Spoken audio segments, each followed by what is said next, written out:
What if the most powerful act of strength was actually facing the parts of ourselves we fear most? Welcome to the Mike Method podcast. I'm your host, Mike Desjardins, and today we're diving into a conversation that challenges everything we thought we knew about what it means to be a man in today's world. My guest is Connor Beaton, the founder of ManTalks, a global community transforming the way men engage with personal growth, relationships, and their own inner worlds. Connor's personal journey took him from living in the back of his car, escaping shame and isolation, to becoming a sought-after expert who shared stages with Gary Vaynerchuk, Lewis Howes, and Chris Williamson. Today, Connor helps men across the globe address their deepest shadows, find emotional sovereignty, and cultivate the essential competencies they've been craving: healthy risk-taking, clear communication, and genuine self-worth. Together, we'll explore why traditional therapy often fails men, what the absence of authentic male role models means for younger generations, and how we can redefine strength, vulnerability, and masculinity in a way that truly resonates in 2025. This isn't just a conversation about men, it's about creating a healthier, stronger society for everyone. Let's dive in. Connor, I really appreciate you making time to have a conversation today. Of course. Anytime for you. Anytime. So 10 years ago, you decided it was time that men had a community to be a part of, to help them have the conversations that we just weren't having as men. And other than in a therapy setting, which, some people are quite reluctant to be in that setting, there really wasn't a place, and there definitely really wasn't a community at that point. And now we're fast forwarding 10 years later, as you've built up this global community of men having conversation about what it means to be a man. But I think in 2025, a lot of the conversation is around what it means to be a man in relationship. And I'm curious, what are the trends? What are the conversations that men are having today? Yeah, well, I think a lot of the guys come into our ecosystem because they are looking for a place to do some type of personal development or therapeutic work. Yeah. And they're looking for something that's tailored towards men specifically, because I think and this is sort of a different conversation that we could talk about at some point, but I think that the therapeutic industry is largely missing how to actually work with men effectively and properly. And it's approaching men's issues in a way that's not super effective. And it's approaching things in a way that a lot of men actually don't resonate with. And so instead of the messaging changing to get more men into a therapeutic conversation, the expectation is just, well, men just need to be different. Right. And so we've kind of gone around that by, our slogan is, it's not therapy, it's training, even though we're using therapeutic modalities. And so a lot of men are coming in, they're dealing with self-worth issues. They're really struggling with a sense of identity. Who am I in the world? How do I contribute to society? How do I contribute to a society that seems to have a good amount of animosity and resentment towards men in general? Where's my place in that? Men are generally in decline. When you look at a lot of the statistics and data around men, you have less men going to college, less men in the workforce than ever before, less men dating, more men living at home. Men are earning less than ever before. And so, I think I saw a stat from Richard Reeves where he said that the average man is making as much as his father did in 1976. And so, for a lot of guys, they're really struggling, not just internally I don't really like who I am. I don't like some of the decisions that I'm making.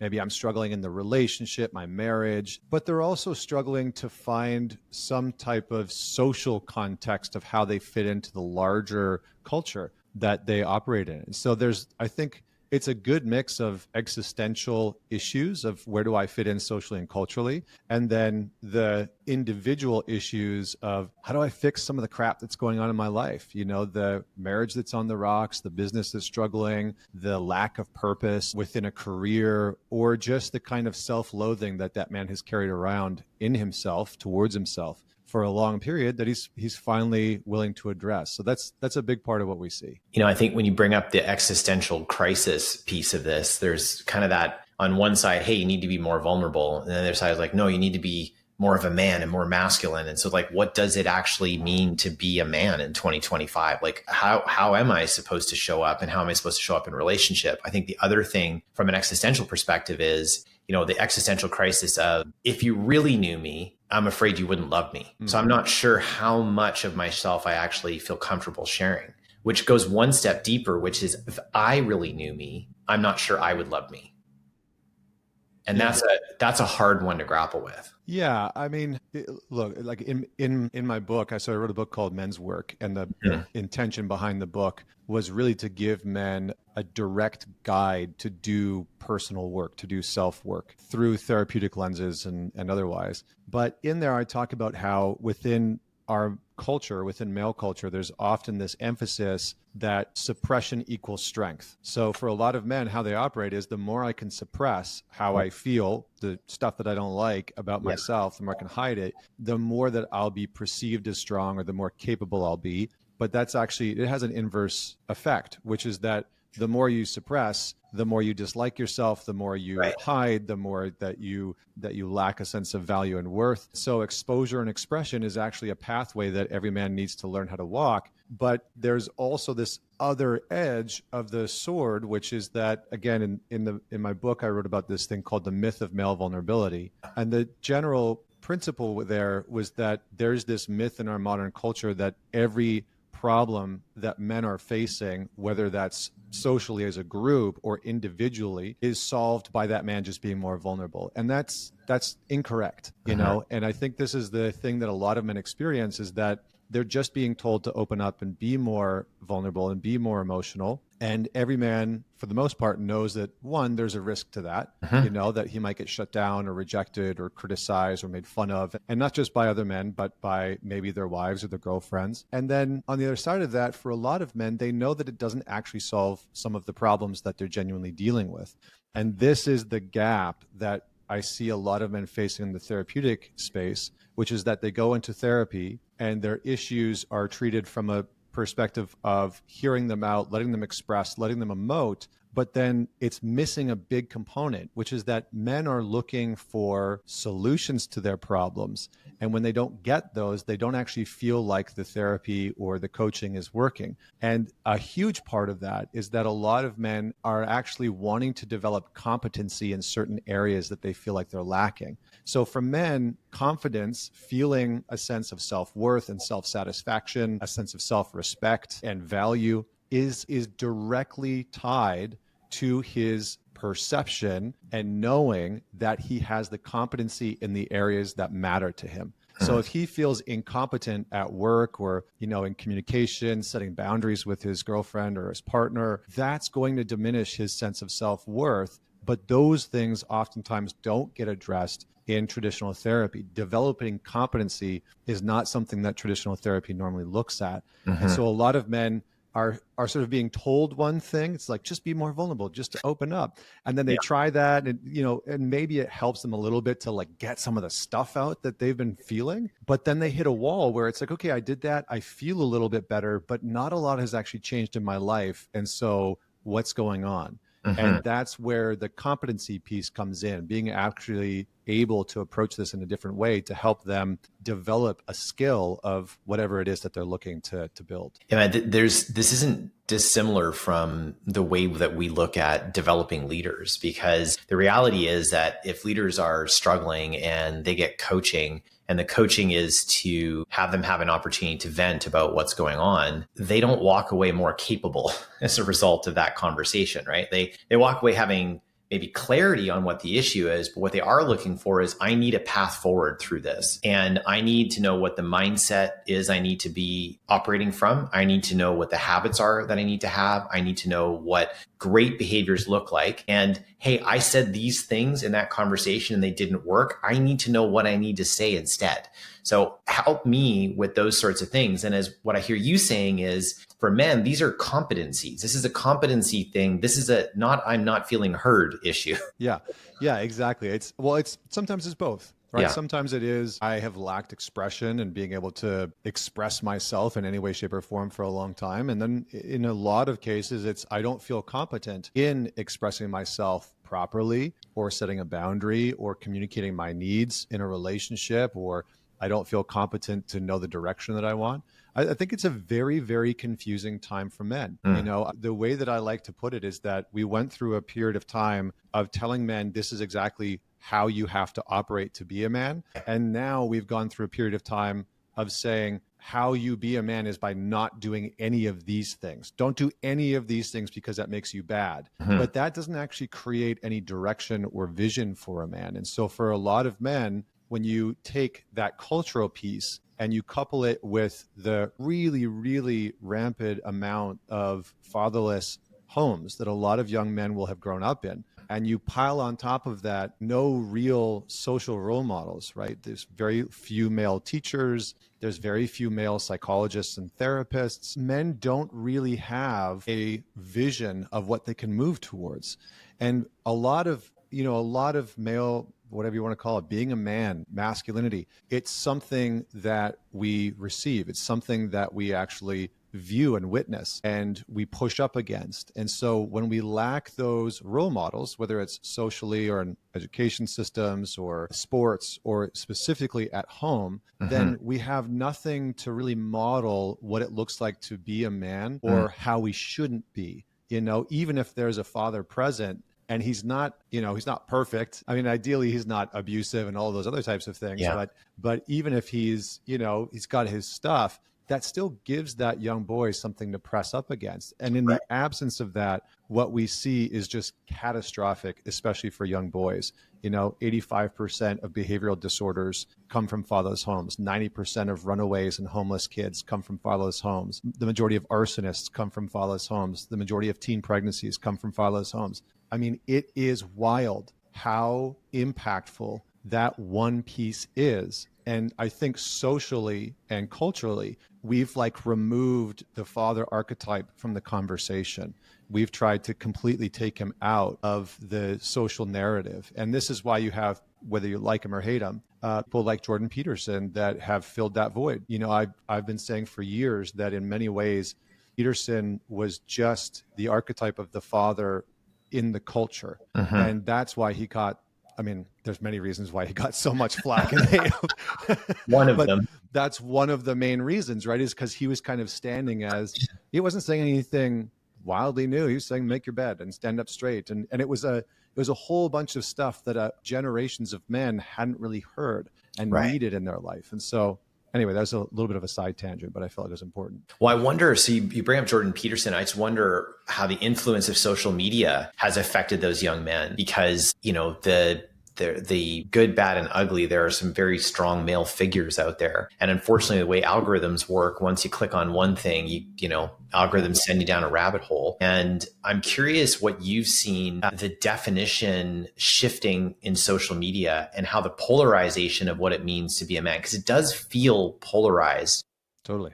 On social right now, how that has played a factor aside from these fatherless homes being an issue.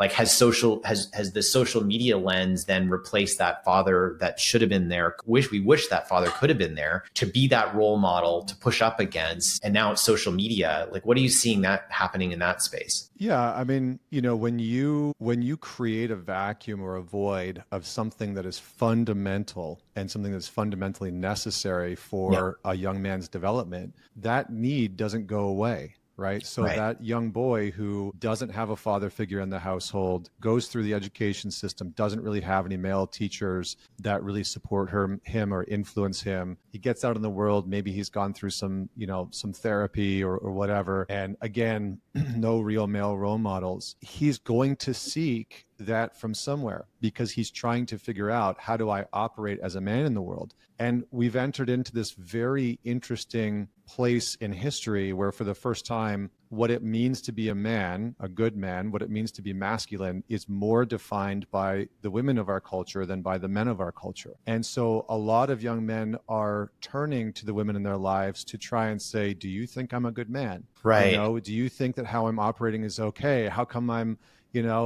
striking out with women, or how come I'm not doing well with women? What am I missing? And then women are having to step in, single moms and, friends and stuff like that, to say, well, here's what I think, and here's what I think is, and for a lot of young men that can be helpful, but there's still a gap.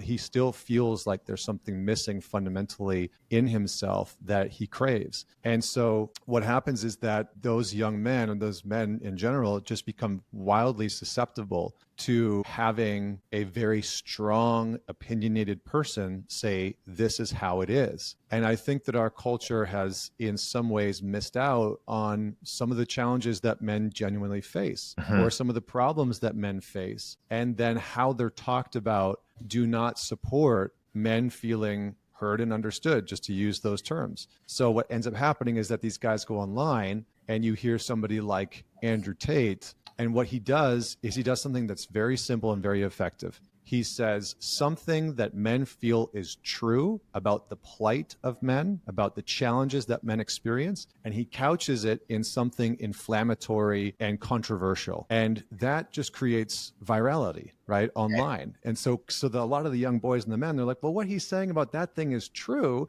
but there's also this really wild assertion that, everybody else is kind of fighting about and talking about, and it kind of gets missed, everything in between kind of gets missed. And so, but a lot of young men flock towards that because they want somebody to give them some guidance and direction. They want somebody to sort of speak truth about their experience. They do want to be heard and understood. They also want their challenges to be heard and understood. And right now, again, when you look at it statistically, men in general, but specifically young men, are really, really in decline. And it has been going on for years. Another example just put out there is in colleges right now in North America, we are on the precipice of 2 women graduating for every 1 man. And that's the inverse of what it looked like in the 60s, when in the States they passed Title IX to ensure that women could go to university and college more. And so we are producing an alarming rate of men who aren't going to post-secondary education. And, and in some ways we're producing men as a society and a culture that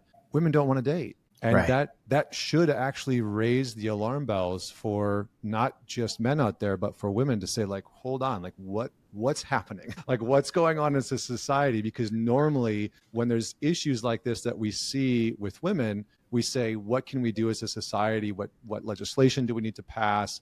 How do we need to alter social structures? But when we see these things happening within men, the problem becomes, a lot of the conversation is, well, men are the problem. Men are the problem creating this problem. And so we don't actually take a step back to say, well, maybe there's social structures that are actually not supportive and conducive for men to thrive. And education is a very, very clear example of that. There's 2 trigger points that we touched on in this conversation so far. So the first one was the salary disparity between men and their dads from 1976, which, obviously for women listening to this conversation, they might say, hey, we're still trying to catch up here too, in terms of salary parity, equal pay for equal work. But I think the point you were making there was more, hey, housing prices have gone up dramatically since 1970 hit. But the reality is that men are making about what their dads made in 1976, but the costs are way higher. So I hear that piece of it. The second piece of it had this analogy, and hopefully I don't get crucified in the comments for this analogy, but the second analogy that came up for me relative to, hey, we're asking women to teach young men how to be men, feels like, who's the dog whisperer? Cesar Millan. Yeah. Imagine if the pack that he had was a giant pack or herd of cats. And then that's what he used to bring the dogs in and rehabilitate them. Right. That wouldn't be a show, right? Because it doesn't make it. So it's almost like, are we asking dogs to go to cat school? Or are we asking cats? And so, I'm sure this is not the best analogy. It's the best one I could think of. I was going to go with tigers and alligators. That's far-fetched. But my point being, we're asking one population who doesn't have a felt sense and lived experience of what it's like to be that part. And I know we're not talking, we're sort of leaving out people that are non-binary from this conversation, which is just really, I think, to simplify this conversation at this stage, that we're asking one population to go mentor and guide the other population who doesn't know what it's like to be them and will never be them. Well, and for the most part, if you talk to single moms, like, the group of people that I get the most messages from are single moms. Oh, okay. Down. And what are those messages? Like, what are they reaching out to you to say? Help. Okay. Yeah. Help. What do I do with my son? Yeah. Why is he acting this way? I don't understand why he's upset about this thing. How do I support him into, going through puberty and, getting, I was going to be a little crude, but like, getting hard-ons randomly in class Yeah. and on the bus Right. and having to deal with testosterone coursing through his body Yeah. in a new way where he's, it's amplified some of his aggression and, I don't know what to do with that. And he's got no men in his life, and his dad's, whether his dad's passed or, not in the picture or whatever the case may be, how do I support him? And so, I think that generally single moms really understand that there is a difference in raising a young man from raising a young woman, and that's not just about social conditioning, that some of that is, there's just biological differences that they're going to go through, especially in puberty. You're going to go through some real fundamental changes in there. And then you do have the social expectations and the social pressures and the socialization of what it means to be a man. And some of those constraints that I think are very challenging for some women to understand, but also vice versa, right? I don't know what it's like to go through puberty as a young woman. And I don't know what it's like to go through the socialization of beauty standards and how you have to look. And I could listen and I can give my best guess around that, but I don't have a lived reference of what that's like. And I think what young boys are often looking for is, I need some lived reference from another man that's gone through what I'm going through right now and knows the challenges of this deep fear of being rejected by girls that I want to ask out in school, or this transition of what's happening in my body, like there's hair on my body all over the place, and all those types of things that come along with it. And so, I think that is a challenge that we do need to address. And one of the things that's surprising is that pretty much every single mom that reaches out is asking for a place for her young boy to go to. Right. And I kid you not, I get dozens of messages every week on Instagram.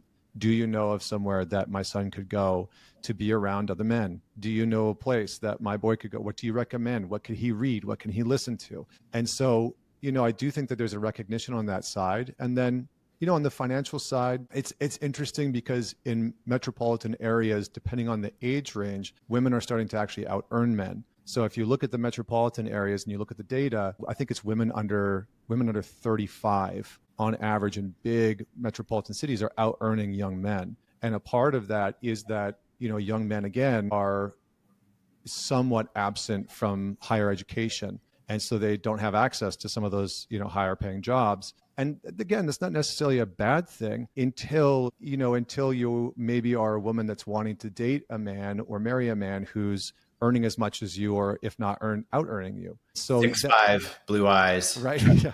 finance.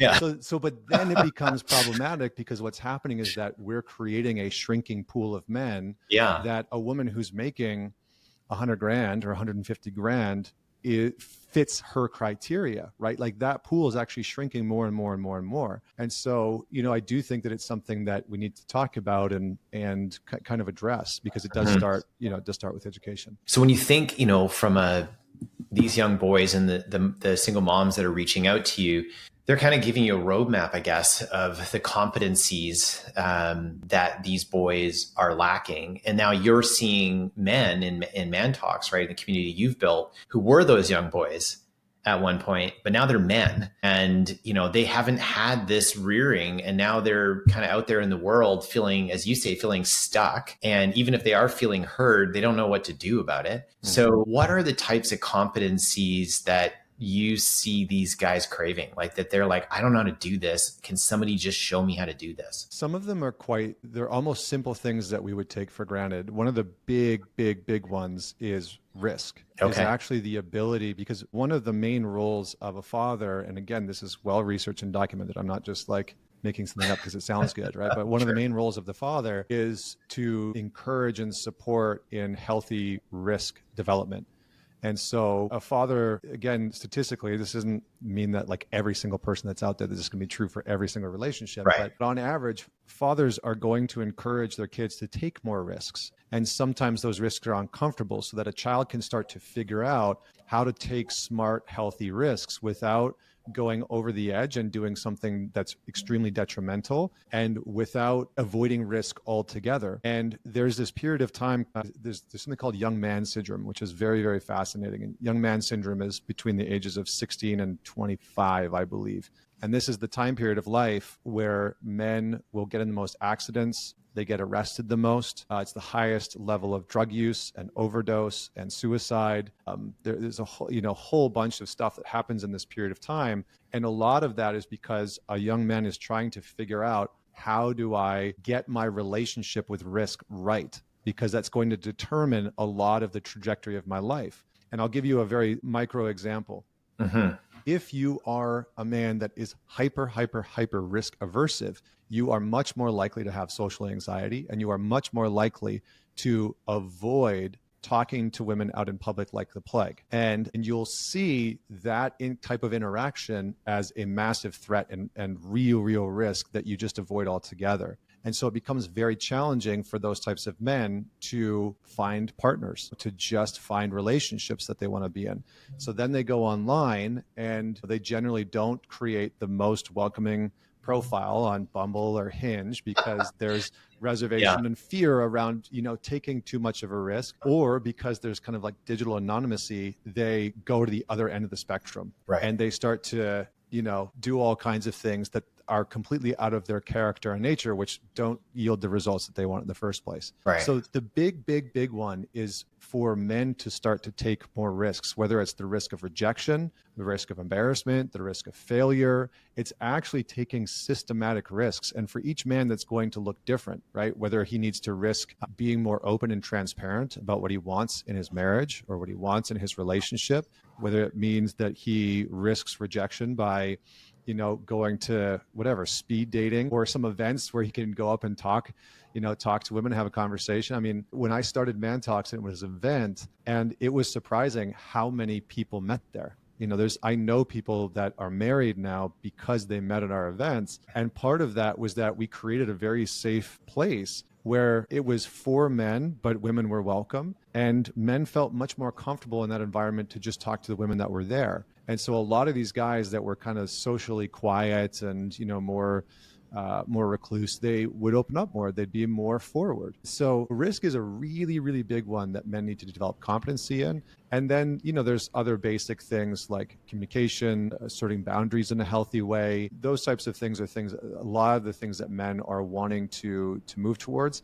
And then the last thing is some type of what we would call emotional sovereignty. So a lot of men want to feel very stable, but don't. They want to feel stable emotionally. And sometimes they want to feel stable emotionally for somebody, but at the end of the day, they want to feel stable for themselves emotionally. And again, the pathway for that for most men has just been stuff that down, smoke a bunch of weed, watch a bunch of porn, have extra Manhattans and that'll help you to just sort of deal with your emotions so that hopefully you can be perceived as stable. And so what a lot of men are actually wanting to develop is real emotional sovereignty, real emotional stability, so that they can be somebody that supports the people in their life, the men in their life, the women in their life, their partners, their kids, the people that they work with. That is extremely rewarding for the majority of men. There's a couple interesting things that you bring up in that this period of time from sort of 14 to 25,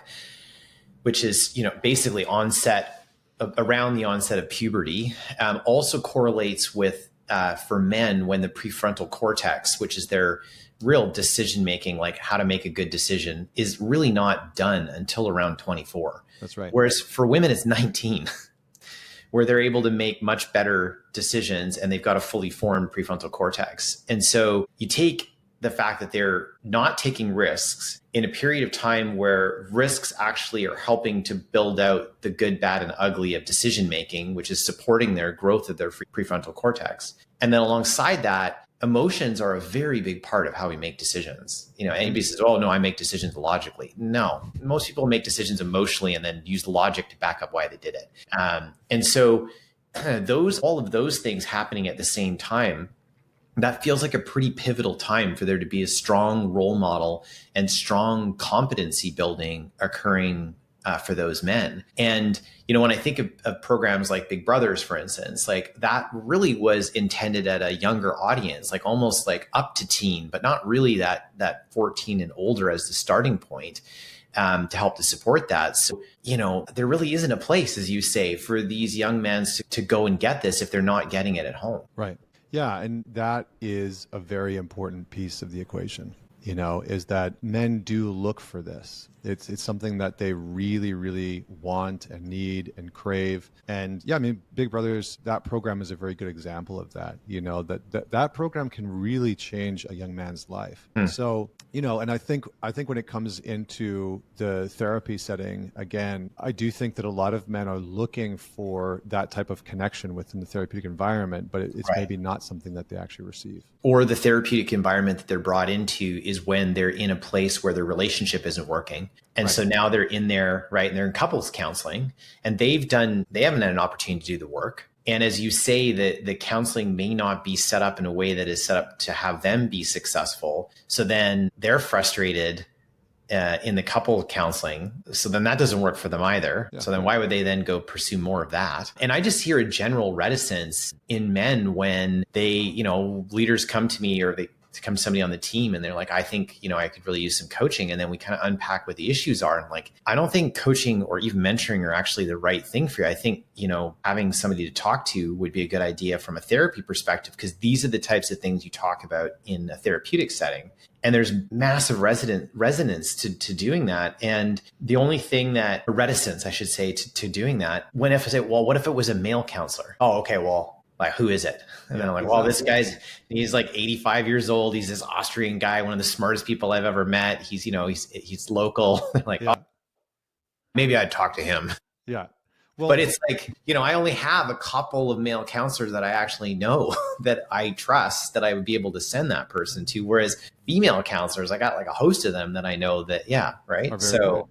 Yeah. Well, and I think you're speaking to something that's important, which is, again, men want some type of lived understanding. It's very important. And I think the big problem, like I just spoke last month in March at the largest psychology conference in North America. It's called Psych Networker. And it's 4,500 therapists and psychologists. And I facilitated a workshop for a day about how to work with male clients. And one of the things that I talked about was, how do you work with a man's resistance?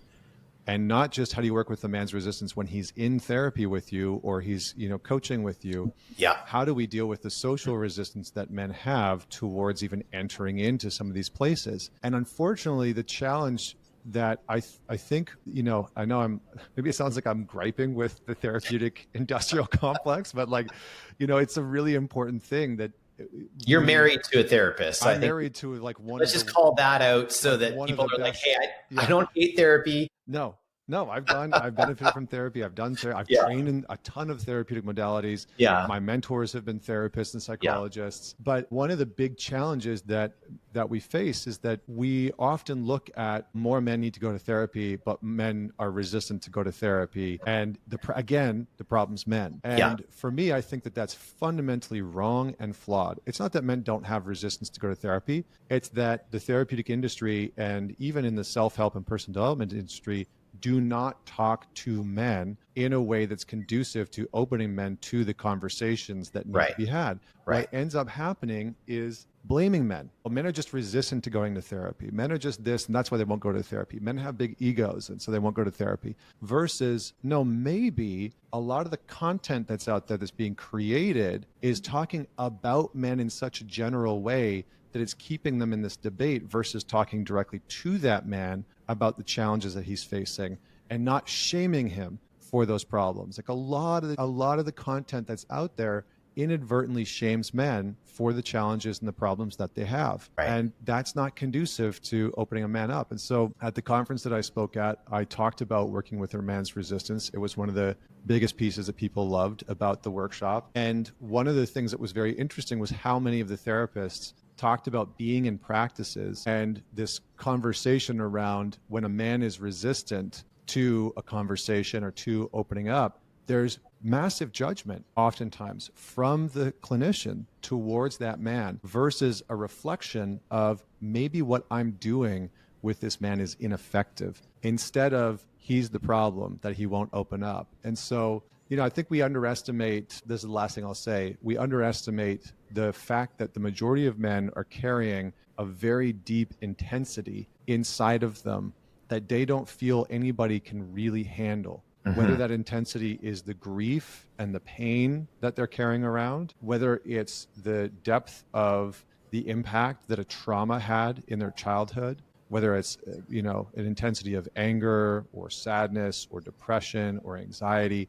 The majority of men are carrying some very, very intense experiences in their body. And the perception is no one's going to be able to support me with that. And so when we talk to men like they're the problem, it just reinforces, nobody can handle what I'm feeling. Nobody can handle what I'm dealing with. And so they just carry on. So maybe we don't hate the player, hate the game. Yeah. So you decided to change the game. Yes. Right. You're like, hey, I think it's the game. I don't think it's the players. So, and the game that you decided to change was the modality around how we're having the conversation, how men get to have the conversation. And so what have you seen in ManTalks since you changed the game and you said, hey, let's bring together men to talk about all these competencies, talk about the things that I wish I would have learned. I just didn't have a place to learn it. What are how have you seen men shift as a result of being in that type of a connected environment and in that conversation? Oh man, I mean, it's can shift them very, very quickly, and because men want, one of the things that we talk about is self-leadership. Yeah. How do you develop self-leadership as a man? How do you lead yourself effectively so that you respect who you are, so that you're showing up with integrity, so that you're honoring your ethics and your morals and your values as a man? And for a lot of men, there's a deep yearning inside of them to be capable in that way. So when they lead into this space, one of the things that I've learned is so many men have wanted and craved this. And when they get it, it's like, whoa, this is amazing. And so they dive full in. They're reading all the books, they're doing the courses, they're doing the work, they're trying to implement it. They've got accountability networks. And the majority of men, when they go into it, they go in full on, and sometimes, sometimes it's annoying for their partners, right? They're like, can you just slow down? Like, you've got a therapist, you've got this coach, you're reading all these books, you're doing all these courses, you listen to podcasts. Dude, that was me. Yeah, me too. That's me when I went down this road. I really thought I was flawed in my approach to relationship and I couldn't figure out what I needed to shift and change. And I did that. I did exactly, I 100% dove in, 2 feet in, the books, the therapy, all of it to try to figure this thing out. Yeah. Yeah. And so, I think it changes their lives when they're ready for it quite quickly. And, for some men, it's true that they do come into the work in crisis. That is true. For many men, they wait until there's some real crisis that they can't necessarily deal with any longer, and then they step in. And that's unfortunate. The truth is that sometimes men need to bottom out in order to, how I usually phrase it is sometimes a man needs to lose everything to find himself. And that's true because we've strip mined initiation, rites of passages out of our culture. And they used to replicate that for a young man where he would go through a really hard time and have everything stripped away, his village, his family. He'd be taken out into the middle of nowhere. He'd go through this experience of powerlessness. Richard Rohr says, unless a man experiences a journey of powerlessness, he'll always abuse power. And so we as a culture do not actually offer places and spaces where men can go through that experience of powerlessness, discover who we are in the face of that, so that we're no longer abusing our power. And that's really what we do for men. We support them in the understanding of this is who you become when you feel powerless in your relationship, with money, in your health, and support them to reclaim a sense of potency within themselves so that they can be effective. And for a lot of guys, that's just everything that they've been looking for. So if there's a listener, man out there who's either for themselves is hearing this and is like, I haven't hit rock bottom, but I know what direction I'm pointed. Mm-hmm. Or they, it could be a single mom or, an adult who sees a young man in their life and they're like, they're just not going the right direction. Like it hasn't again hit rock bottom for them yet, but I can sort of forecast where this is going. Where do they how do they get started? Where do they go to even start this journey? So I'll give you 3 things. Yeah. Number 1 is tune in to the ManTalks podcast. Great. We'll I have, we'll drop it in the show notes here as well, so yeah. you can just click on that. Yeah, we have that Spotify, and YouTube, and I mean we've got almost 170,000 subscribers on YouTube now. Like it's really grown Yeah. because I have designed it to be actionable, tactical things that men can implement and educational in a way where they start to understand, oh, that's my attachment issue, or this is how not having dad around impacted me. So that's number one. Number two is go buy the book. Men's Work Yeah. it's designed to get you to do the work. So every chapter actually has work baked into it. And then the last piece is go check out the ManTalks Alliance. I mean, we've built the number one place. We've got over 1,000 guys in there from around the world. There's courses, you have a personal AI coach that is based off of me. You've got community calls, you have men's groups. I mean, it's just, we've really designed it to be like the number one place for men to go and do their therapeutic and personal development work. So definitely check out the ManTalks Alliance. Okay, well, we're going to make this easy for everybody listening. Katie's going to drop in the show notes the ManTalks podcast link. She's going to put a link to the book that Connor's written, and then she's also going to put a link to the ManTalks Alliance if you want to check out that as well. Connor, I really appreciate you making time to be. This is a conversation we need to be having as men, and it's for men to have this conversation. So I appreciate the heart and soul you've put into this over the last 10 years, and to once again making time to be here and share your wisdom, my friend. Anytime. Thanks for inviting me, and just glad I got to chat with you again. It's been a hot minute. It's been a minute, right? Yeah.